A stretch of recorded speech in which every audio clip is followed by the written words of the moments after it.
دلوی و بخون که خدای پنامه در ولی اول جا داره از دکتر صاحب مرادیان همکارای عزیزشان در انستیتوت مطالعات استراتژیک افغانستان و همچنان از آقای قاسم شاه سکندر، استاد قاسم شاه سکندر و همکارانشان در مرکز مطالعات منطقه و افغانستان تشکر کنم بابت برگزاری بسیار کنفرانس مهم در بسیار مقطع زمانی مهم که زحمت کشیدن و همچنان جا داره صمیمانه از کشور دوست و برادر افغانستان یا به اصطلاح انگلیسی and all weather friends of Afghanistan تاجیکستان تشکری کنم بابت زمینه سازی به این کنفرانس بسیار مهم. As we are all aware, the cautious optimism for an enduring peaceful settlement on the crisis in Afghanistan came crashing down last year with the complete departure of US and NATO forces, which was followed by the collapse of the Afghan government and the takeover of power by the Taliban. Although the people of Afghanistan repeatedly expressed their concerns during the Doha negotiation and the consequences of proxy peace process, unfortunately, their concerns and warning were largely ignored or not adequately addressed. Now, the negative trends of that ignorance have come into the picture, and more serious security challenge will emerge in the near future. در اینجا شاید گلایه مردم افغانستان در شعر کوتاه بهتر ارائه شود. من از بیگانگان هرگز ننالم که با من هر چه کرد آن آشنا کرد. و ما در اینجا گله ما از یا آشنا در اینجا همکاران استراتژیک افغانستان که با ما همکاری استراتژیک داشتن، از هند تا امریکا، از اروپا تا دیگر کشورها، این گلایه را مردم عام افغانستان داره. اما ما چون یک سال گذشته تقریبا همه ما در حالت پنیک یا در حالت شاکینگ بودیم، بیشتر کوشش میکردیم از یک دیگه گلایه کنیم و زیاد فوکس ما سر از این نبود که راه بیرون رفت چی است. ما تا بعد از این باید وارد این مرحله شده باشیم که چگونه ما میتونیم از در شرایط فعلی خطری که تمام منطقه را و بالاخره فرا منطقه را تهدید خواهد کرد چگونه بیرون شویم، چون واقعات 9/11 و دیگر واقعات نشان داد که آنچه که در افغانستان مگذره تاثیراتش بالای منطقه و فرا منطقه حتمی آمده نیست.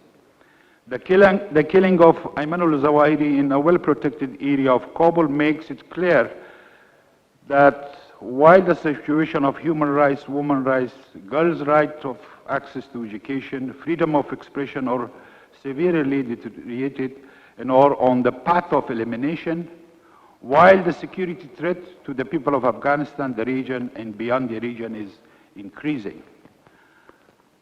Considering the increase in motivation, scope, and scale of some terrorist groups after the takeover of Taliban, one can say that the global terrorists reached their strategic depth in Afghanistan, which is a great challenge for the region. And I have put the following reason for what I said. They got access to the advanced technology. Everybody knows that. They also have access to new financial technologies and mechanisms such as cryptocurrencies, digital currencies, and also drug trafficking. Bahramcha, which is a hub for exchange of drug trafficking, it become a famous and very busy hub these days. And this is an indication for that threat. The resurgence of ideological motivation, particularly after the withdrawal of coalition forces last year, has increased, not only in Afghanistan, also in the region and beyond the region. Here I would like to quote Saraj Haqqani in one of his close circle discussion. He had 11 sons from 3 wives, and also he said it once in public, my grandfather defeated British, my father defeated Russian, I defeated US, and my children will control the region. This is what he's thinking about it. They have the desired and strategic territory. They are moving freely, and I mean the global terrorists. Recruitments are no longer an issue for these groups. The tendency of some regional countries using terrorism as a policy tools or willingness to justify terrorism as a challenge for others are there. We are hearing from high-rank officials of some of our neighbors, yes, they use this as their policy tools. Increasing desire and competition of some regional countries to use ungoverned and undergoverned space and territory in Afghanistan as an opportunity to exploitation of the terrorists as a policy tools. In order to better understand the capacity of emerging threats, I will spot the light on some of these groups as follows. Here, before, because we are hearing a lot in media and also from different officials, 20 to 22 foreign terrorist groups are active in Afghanistan. I will talk about it, but before that, how it happened. Exactly in 2014, when President Obama came up with the strategy or policy of withdrawal or reducing the number of forces, and most of the surveillance equipment and possibilities were reduced, and then the ISAF was preparing for changing their mandate to ORS. This was exactly the time when the Afghan election was started, and the Afghan security forces were busy with the longest and the most complicated election. And at this time, Pakistan Army started exactly at this time, even there was a matter of few days, the Zarb Azb operation. But in some area, before this operation was started, like Shah Salim Pass of Chitral and some other passes which were closed because of US pressure in the past, those have been reopened.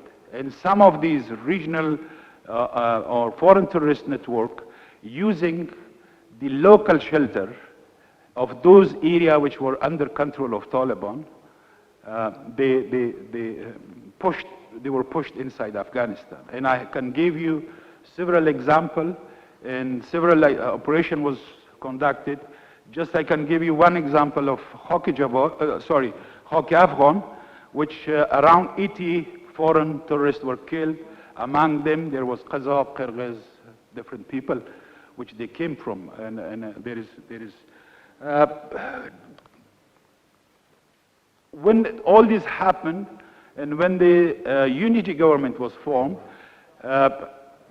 sadly, the leadership of Afghanistan, unity government, their priority has changed. Mostly they were busy they got busy with some other things, and because of that, and also security forces were busy because of the second term of the election, and also the dispute of result.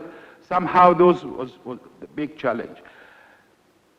Anyway, I will come just quickly to some of the names of these groups, and also depending on time and maybe some question, I can give you the name of this group, who is the leaders, will be the possible leaders, number of approximate fighters, major area of activities. But just I will concentrate now on the name and also the leaders. Al-Qaeda Central, which it's very clear, and after the killing of Zawahiri, 5 names are floating around. Saif al-Adil, Sheikh Hamza, Sheikh Abdul Karim Misri, Abu Ubaida, and Sheikh Abu Abdurrahman. Based on some information, there is debate whether they should have one single leader, like the past 2, or it should be a council of 4 or 5 people, because there is some competition. The Egyptian should be replacing Zawahiri, but some others, but still there is a debate. About the number, we have some of the number which was given in the past by some intelligence community. I'm not agreeing with those numbers, because after those numbers, which was mentioned between 50 to 80, there was an operation in Ghurak district and also in Helmand. Out of that, more than 150 Al-Qaeda were killed. Means that figures were not true. Because of that, now I can say tentatively about 300 to 400 Al-Qaeda members are there, and probably the number. Al-Qaeda Indian subcontinent, which are mostly the fighters are from Bangladesh, Pakistan, India, Sri Lanka. They are more concentrating on the South Asia. They are based in Zobol, Paktika, Helmand, different area. Right now it's run by somebody by name of Osama Mahmoud, who's originally from Pakistan. He's the leading figure, and their target is more. ISK Sanaullah Ghafari, I think famous name, they have around 4,000 fighters. After the takeover of Taliban and also release of the prisoner, more than 1,200 prisoners of ISK were also released. The day before yesterday, last week, Taliban abandoned the activities of Hizb ut-Tahrir and also Jamiatul Islah, which had a similar objective as then they were abandoned, and I'm afraid they will also join ISK, because the objective and the agenda, everything was the same. The only difference was violence and non-violence. TTP, which is a great concern to Pakistan, and it was created by MI in 2008 after the Lal Masjid attack in 2007 during the General Pervez Musharraf era, and the main creator was somehow Ikramuddin, an officer, actually the father-in-law of Baytullah Masood was behind this, and through his help this was created, and I can talk about it more and more. Between 5,000 to 6,000 fighters. Now Nurwali Masood, TIP or ETIM, Turkestan Islamic Party, between 700 to 800. Haji Furqan and Abu Zar and some others are running that. IMU, which is very famous Islamic movement unit of Uzbekistan. Katibe Imam Bukhari, Dilshad Dekhanov is the leader, and mainly using the local shelter in Badghis in Ghor. Jamiatul Ansar, Jamiatul Jundul Khalifa, Islamic Jihad Group, TTT, LAT, yeah. These are all the different groups. While there are many reasons that cause the current circumstances in Afghanistan, in my opinion, there has been some common reasons in the last 4 decades that has caused the collapse of 4 governments in Afghanistan.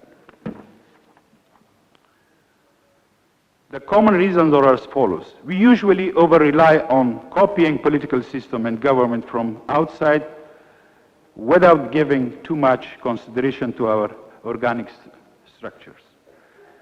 Number two, unfortunately, our neighbors and sometimes our international friends rely on a very narrow segment of so-called Afghan elites. Number three, sadly, some of our neighbors, despite their public statement of cooperation for peace and stability in Afghanistan, in their action, they continue to promote proxy conflict in Afghanistan.